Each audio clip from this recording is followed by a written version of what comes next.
Katika kuelekea sikukuu za Christmas na mwaka mpya wa 2026, napenda kuwashukuru sana wateja wetu, wananchi wa manispaa ya Morogoro, wananchi wa Mkambarani, wananchi wa Dakawa Dumila, wananchi wa Kilosa, wananchi wa Mahenge ambao kwenye maeneo ambayo yote tunahudumia kama RUWASA.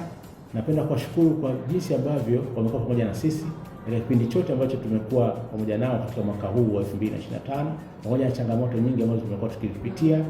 hasa changamoto ambayo imetukumba mwishoni mwa mwaka huu, changamoto ya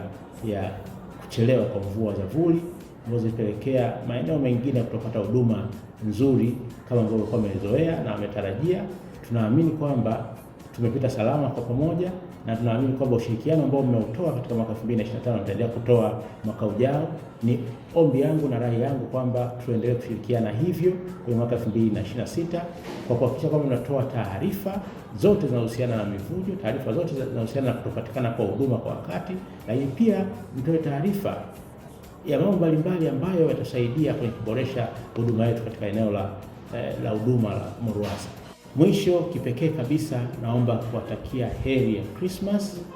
na mwaka mpya 2026.